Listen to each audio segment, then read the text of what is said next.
నమస్తే అండి. నేను వాణి. ఈరోజు మనం వెంకట శివప్రసాదరావు గారు రచించిన ఒక మంచి కథను విందాం. ఒక ప్రైవేట్ కంపెనీలో మార్కెటింగ్ రిప్రజెంటేటివ్గా పనిచేసి ఉద్యోగ విరమణ చేసిన తర్వాత ఆరోగ్యం మీద శ్రద్ధ పెరిగిందో లేక ఖాళీ సమయం దొరికిందో సరిగా తెలియదు కానీ ఉదయం సాయంత్రం కూడా వాకింగ్కి వెళ్ళడం మొదలుపెట్టాను. అమ్మా నాన్న ఉన్నంతకాలం మాకు ఎలాంటి ఇబ్బంది లేకుండా జరిగిపోయింది. వాళ్ళు కాలం చేశాక ఇంటి బాధ్యత నా మీద పడింది. నాకు ఒక్కరితే కూతురు. దాని చదువు అయిపోగానే పెళ్ళి కూడా చేసేసాం. నేను నా భార్య ఉండటానికి సొంత ఇల్లు ఉంది. దాంట్లో కొంత భాగం అద్దెకి ఇచ్చాం. రిటైర్మెంట్ బెనిఫిట్స్లో కొంత నా కూతురి పెళ్ళికి ఖర్చు అయిపోగా మిగిలింది బ్యాంకులో ఫిక్స్డ్ డిపాజిట్ చేశాం. దాని మీద వచ్చే వడ్డీ అద్దె డబ్బులతో మేమిద్దరం కాలం గడుపుతూ ఉన్నాం.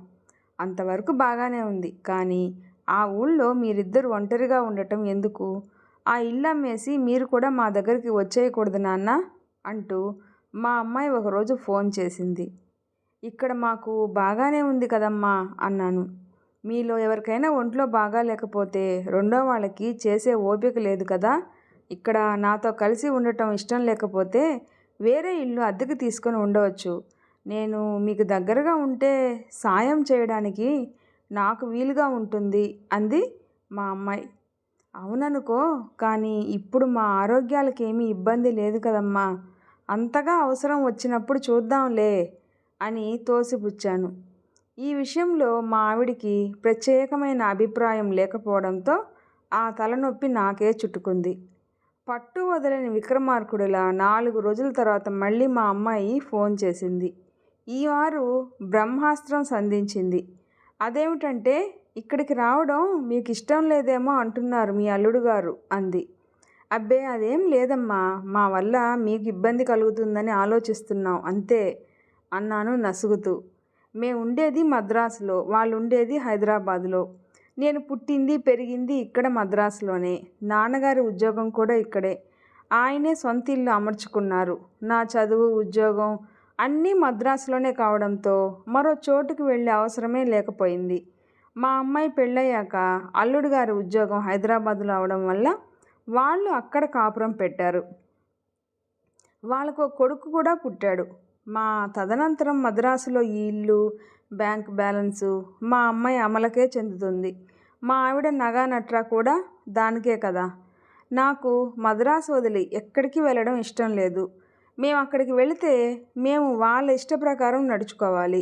అన్నిటికీ మాకు స్వతంత్రం అంటూ ఉండదు. ఇవి కాక మరికొన్ని ఇబ్బందులు కూడా ఉంటాయి. అవన్నీ మా ఊహకి అందనవేమీ కాదు కానీ ఎంత ప్రయత్నించినా రోట్లో మాత్రం తలపెట్టక తప్పలేదు మాకు. తప్పించుకోవాలని శత విధాలా ప్రయత్నించాను, వీలు కాలేదు. పోనీ మద్రాసులో ఇల్లు అమ్మకుండా కొన్ని రోజులు వెళ్ళి కూతురింట్లో ఉంటే ఎలా ఉంటుంది అని కూడా ఆలోచించాను.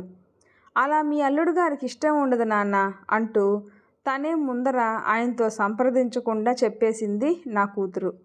పోనీ నేను ఆయన అడిగేదా అన్నాను నేను. వద్దు, ఆయన మొహమాట పడతారు. మీకు వద్దని చెప్పలేరు. ఆ తర్వాత నన్ను పట్టుకొని సతాయిస్తారు అని చెప్పేసింది నా కూతురు.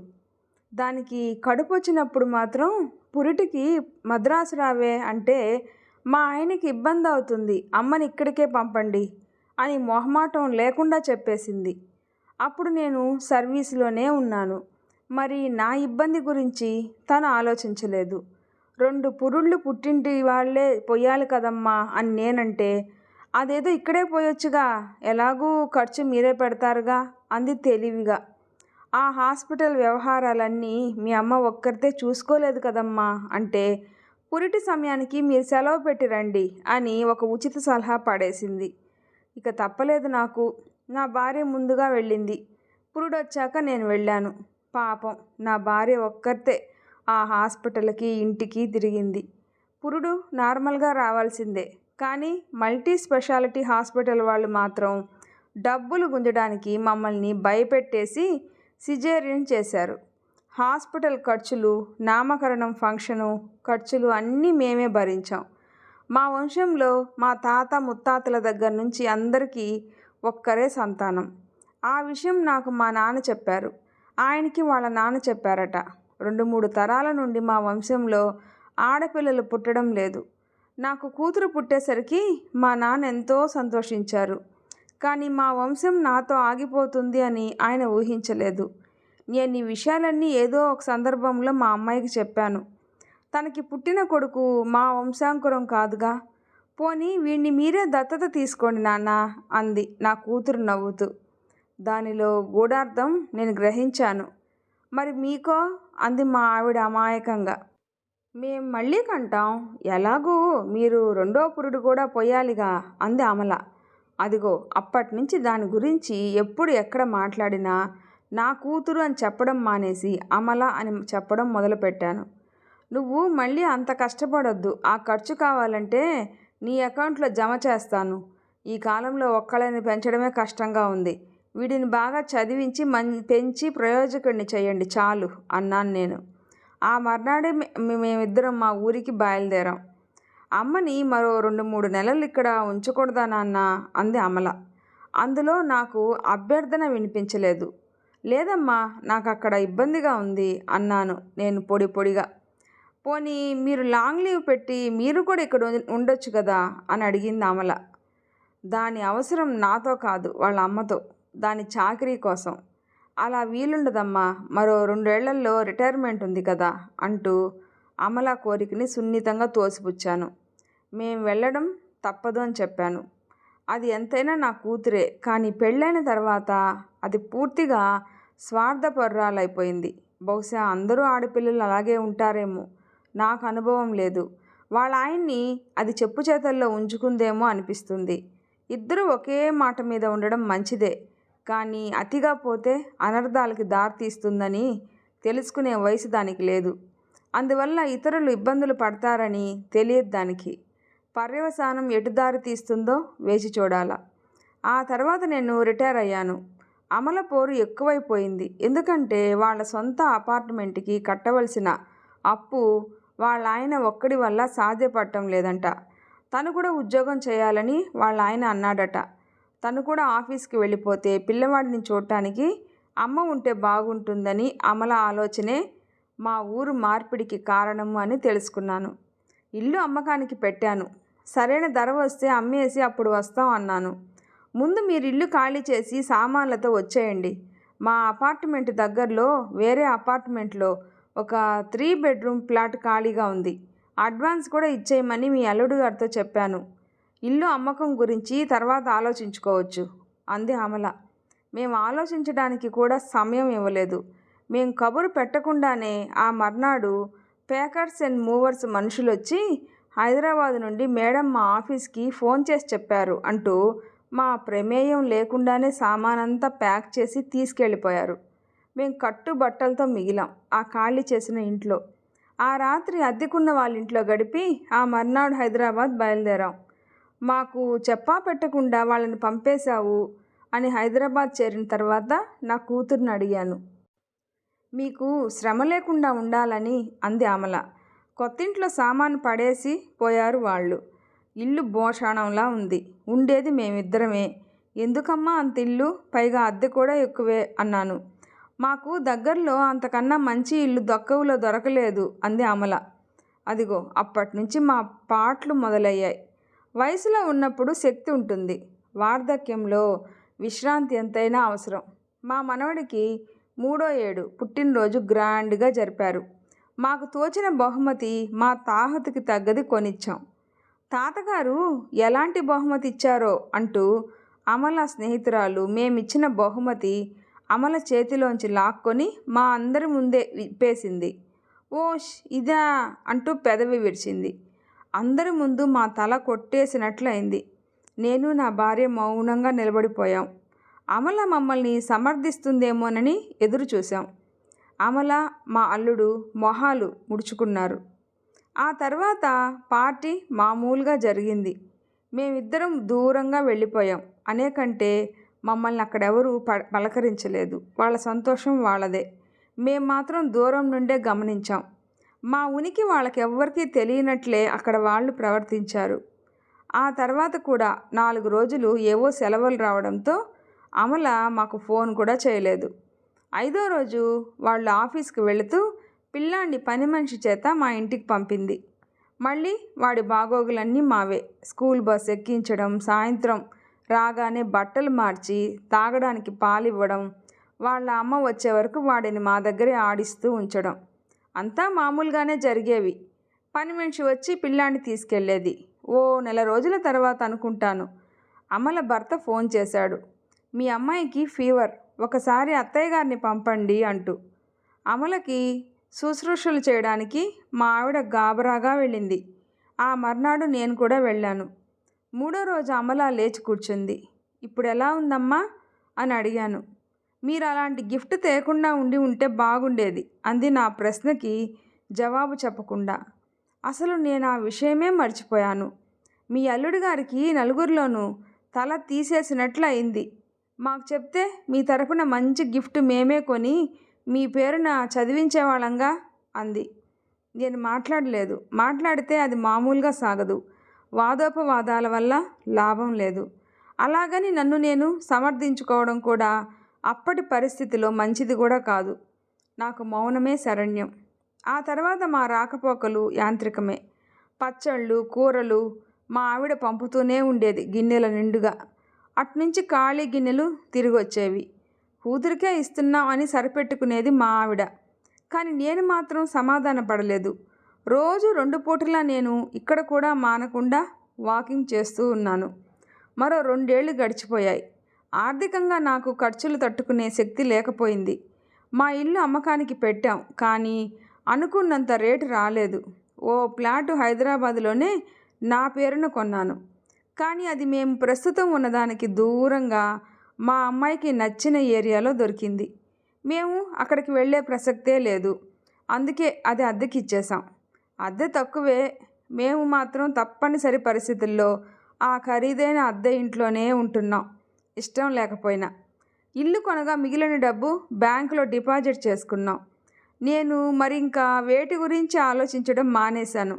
నేను నిమిత్త మాత్రంగానే ఉంటున్నాను. ఆ రోజు ఉదయం వాకింగ్కి వెళ్ళి వస్తుంటే దారిలో కాస్త అలసటగా ఉండి ఓ దగ్గర ఆగాను. ఒక చెట్టు నీడలో కాసేపు విశ్రాంతి తీసుకుందామని కూర్చున్నాను. ఇంతలో ఒక అమ్మాయి నా దగ్గరకు వచ్చి, తాతగారు ఈ కొబ్బరి బొండం తాగండి, అలసట తీరుతుంది అంటూ నా చేతికి కొబ్బరి బొండం అందించింది. మరేమీ ఆలోచించకుండా ఆమె చేతిలో నుంచి కొబ్బరి బొండం తీసుకుని తాగాను. ఆ తర్వాత ఆ అమ్మాయి వైపు చూశాను. నా మనవడి వయసే ఉంటుంది. దూరంగా ఒక ఆడమనిషి బండి మీద కొబ్బరి బొండాలు అమ్ముతూ ఉంది. ఆ పాప నేను తాగిన కొబ్బరి బొండం నా చేతుల్లో నుంచి తీసుకువెళ్ళి పక్కనే ఉన్న ఖాళీ కొబ్బరి బొండాల గుట్ట మీద పెట్టింది. నేను నెమ్మదిగా నడిచి ఆ ఆడమనిషి బండి దగ్గరకు వెళ్ళాను. కాయకి ఎంతిమ్మంటావమ్మా అని అడిగాను, జేబులోంచి డబ్బులు తీస్తూ. వద్దండయ్య గారు, మీరు శోషొచ్చి కూర్చుండిపోయారు. నా కూతురు అది చూసి నా చేతుల్లో నుంచి కాయ లాక్కొని మీ దగ్గరకు వచ్చి ఇచ్చింది అందామె. ఏది ఏమైనా నీ కాయ నీళ్లు నా ప్రాణాలు కాపాడాయి అన్నాను డబ్బులు చేతికిస్తూ.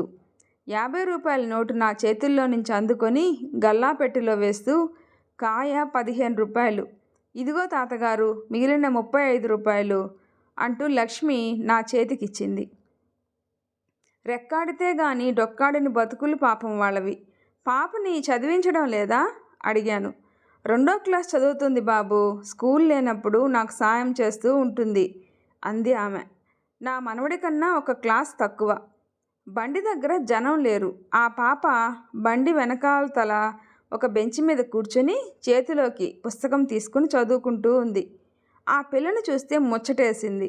ఆ రోజు నుంచి నా దినచర్యలో భాగంగా వాకింగ్కి వెళ్ళి వస్తున్నప్పుడు అక్కడ ఆగి కొబ్బరి బొండం తాగడం అలవాటైంది. నన్ను చూడగానే ఆ అమ్మాయే వాళ్ళ అమ్మ దగ్గర నుంచి కొబ్బరి బొండం తీసుకొచ్చి నాకు అందించేది. నీ పేరేంటి అడిగాను ఆ మర్నాడు. లక్ష్మి అని చెప్పింది ఆ అమ్మాయి. బాగా చదువుతావా అడిగాను. ఓ నేనే క్లాసులో ఫస్ట్. మా టీచర్ కూడా నన్ను మెచ్చుకుంటుంది ఆనందంగా చెప్పింది లక్ష్మి. నాకు ఆ తల్లి కూతుళ్లతో పరిచయం పెరిగింది. 4 రోజుల తర్వాత లక్ష్మి దిగులుగా కూర్చొని ఉంది. నేను వెళ్ళినా నా దగ్గరకు పరుగెత్తుకుని రాలేదు. లక్ష్మి ఎందుకు అలా దిగులుగా ఉంది వాళ్ళ అమ్మని అడిగాను కొబ్బరి బొండం తీసుకుంటూ. మా బతుకులకి చదువులు అచ్చిరావయ్య గారు అంది ఆమె. అదే లక్ష్మి బాగానే చదువుతుందిగా అన్నాను. చదువుతుంది అయ్యగారు, స్కూల్ ఫీజు కట్టకపోతే స్కూల్కి రావద్దన్నారు అంది లక్ష్మి తల్లి. ఆ మర్నాడు నేను లక్ష్మిని తీసుకొని స్కూల్కి వెళ్ళి ఫీజు కట్టి వచ్చాను. ఆ విషయం తెలిసి లక్ష్మి తల్లి కళ్ళనీళ్ళు పెట్టుకుంది. బాగా చదువుతున్న పిల్లని బడి మానిపించొద్దు. నేను స్కూల్ వాళ్ళతో మాట్లాడి అన్ని ఏర్పాట్లు చేస్తాను. లక్ష్మి బాగా చదివి పైకి రావాలి అన్నాను. నా మనవడు చదువుతున్న కాన్వెంట్లో చదువు అంతంత మాత్రమే. అక్కడ చదువు తప్ప అన్నీ చెప్తారు. బాగా చదువుకోరా అని చెప్తే నేను బాగానే చదువుతున్నా తాతగారు, వాళ్లే నాకు మంచి మార్కులే వేయటం లేదు అంటూ ఆటకు వెళ్ళిపోయాడు. పిల్లవాడి చదువు మీద నా కూతురికి కానీ అల్లుడికి కానీ శ్రద్ధే లేదు. ఎంతసేపు సంపాదన మీదే వాళ్ళ ధ్యాస. వాడిని చూడ్డానికి మేమున్నామనే ధీమా. సాయంత్రం వాడు స్కూల్ నుంచి రాగానే హోంవర్క్ చేయించేవాడిని.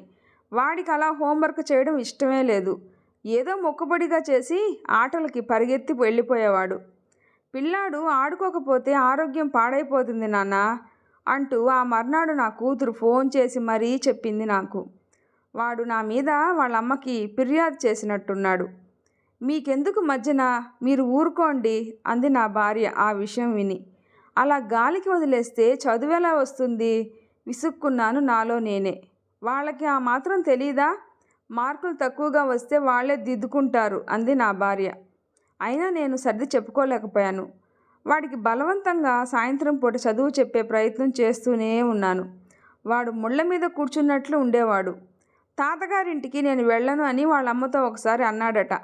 ఆ విషయం నాతో ఫోన్లో నవ్వుతూ చెప్పింది నా కూతురు. లక్ష్మి చదువుకి ఏ ఆటంకం రాకుండా చూడాలి అనుకున్నాను. ఆమెకి స్కాలర్షిప్ కూడా వచ్చేట్లు ఏర్పాటు చేశాను. నా మనవడు మా ఇంట్లో వదిలేసిన పాత బట్టలు లక్ష్మికిస్తే ఎంతో సంతోషంగా తీసుకుంది. అవి వేసుకునేది వాళ్ళ అమ్మకి సాయం చేస్తున్నప్పుడు. స్కూల్ యూనిఫారం చాలా జాగ్రత్తగా వాడుకునేది. చదువులో అన్నింటిలో ఫస్ట్ వచ్చేది. నా మనవడు కూడా అంత తెలివిగా చదివితే బాగుండు అనిపించింది అప్పుడప్పుడు. మనసు ఊరుకునేది కాదు. నేను మనవడిని ఏమన్నా అంటే నా కూతురు అల్లుడు వాడి ఎదురుగానే నాకు మెత్తగా చివాట్లు పెట్టేవారు. వాడికి ఇంకా 7 ఏళ్లే కదా, పెద్దవాడయ్యాక వాడే తెలుసుకుంటాడు అనేది నా కూతురు. లక్ష్మికి కూడా 7 ఏళ్లే, కానీ వయసుకు మించిన తెలివి ఉంది. సాయంత్రాలు నా వాకింగ్ పూర్తయ్యాక నేను లక్ష్మికి లెక్కలు చెప్తున్నాను. చాలా సులువుగా అర్థం చేసుకుంటుంది. ఒక్క ముక్కలో చెప్పాలి అంటే ఏకసంతాగ్రహి. నా ఇంటికి అద్దె తక్కువే ఇస్తున్నారు. ఎందుచేతంటే అది ఊరికి దూరంగా ఉంది. నేను ఉండే ఇంటికి బోలెడు అద్దె పోస్తున్నాను. నాకు వచ్చే ఆదాయానికి ఖర్చుకి లంగరు కుదరడం లేదు. ఏదో ఒకటి చెయ్యాలని చాలా కాలంగా ఆలోచిస్తూ ఉన్నాను. అలాంటి సమయంలోనే ఒక సాయంత్రం నేను నా మనవడికి హోంవర్క్ చేయిస్తున్నప్పుడు అనుకోకుండా నా కూతురు అల్లుడు మా ఫ్లాట్కి వచ్చారు.